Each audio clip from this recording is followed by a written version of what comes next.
Hey, welcome to the video. Today I'm going to talk about compression. Compression is a tool that allows you to level out the volume differences in a piece of audio. It helps to maintain levels of audio across the board, so it'll help you make loud things quieter and quiet things louder. We have controls here for threshold and ratio. These are going to be the two we dive into first. Over here on the left, we have our input gain, and we have a meter that shows how loud something is coming in. So the threshold will tell us when to start compressing. So if we put a threshold at -18, then anything above this -18 right here will be compressed.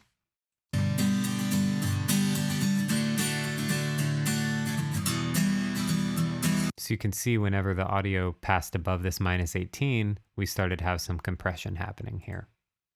This is another good way on the meter to see what's happening. You can see how much gain reduction or compression is happening.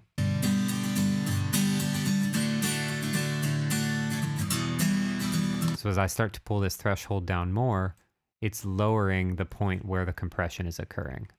So way down here at -25, it's saying anything above -25 is going to be compressed.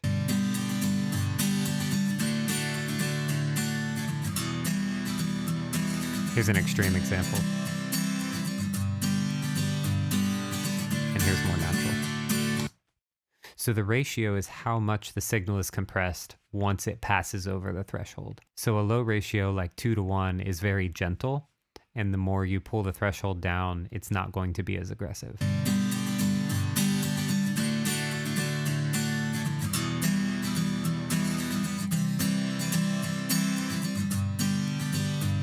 And then as we increase this ratio, you can see the path that this audio is going to be compressed begins to come down. And as soon as it passes over the threshold, it's going to be very heavily compressed.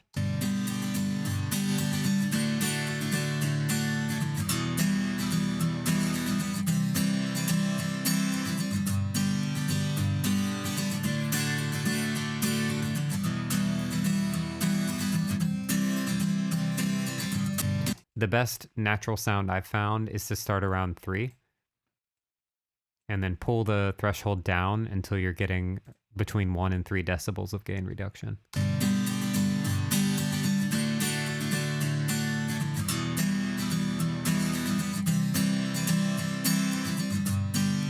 So now we're taming just the peaks, and the majority of the guitar is staying uncompressed. The next control is makeup gain. And so you can see here we're coming in around -12, but after the compression is taking away a few decibels, we're actually outputting lower than that. See, that's around -12 when it peaks. This is kind of maybe -15. The makeup gain allows you to turn back up the volume after you've compressed it. Best practice is to add back in whatever you're compressing here. So if we're compressing around 2 decibels, then I'm going to add 2 decibels back in on the makeup gain.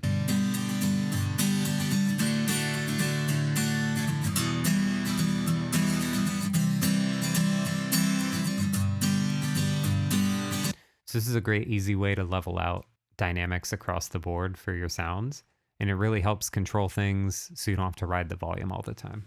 These controls down here are a little more specialized, but I'll go through them real quick. The knee is, imagine that this right here is a leg, right? This is the knee right here.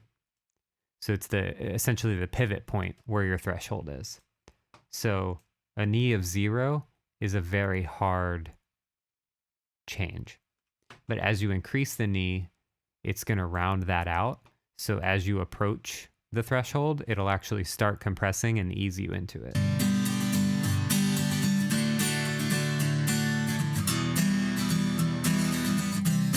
It's essentially a way to help smooth out the compressor and make it more natural.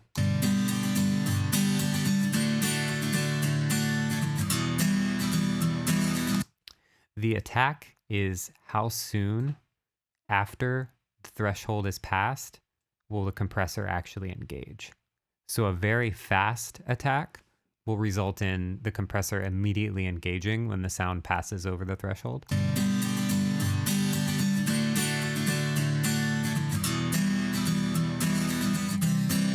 Whereas a slower attack will allow a little bit of the sound to get through before it's compressed. I like to use a slower attack for things like drums, where I actually want some of the sound to come through before the compressor engages. And then the release control is how long, once the sound goes back below the threshold, how long does it take the compressor to let go of that gain reduction. So here's an example of a fast release.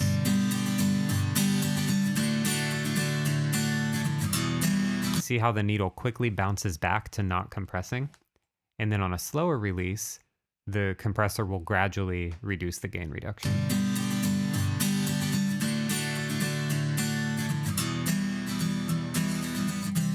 See how the compressor doesn't even have time to release now before the next transient happens?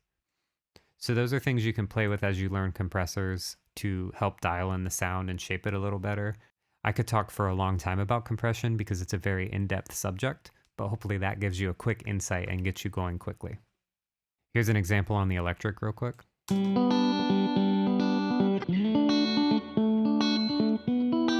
Increase the ratio so it's compressing a little more.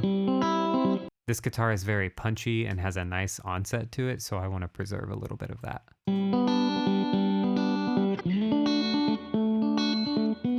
Here with the fast attack, how it loses some of that sparkle and detail.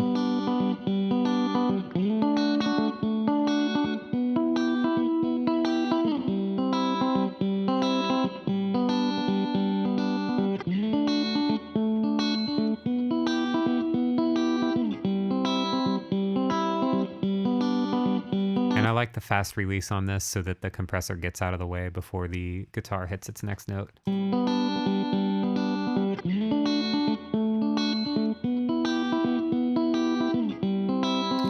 Since we're compressing around 2 decibels, I made sure that I have 2 decibels of makeup gain added back in to help balance out the sound. Here's without it.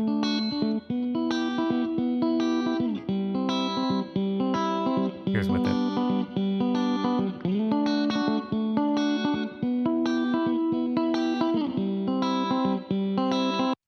Here's our 2 guitars together.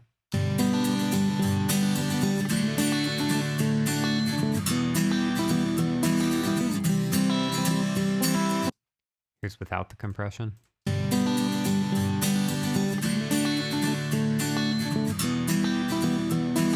And here's with it.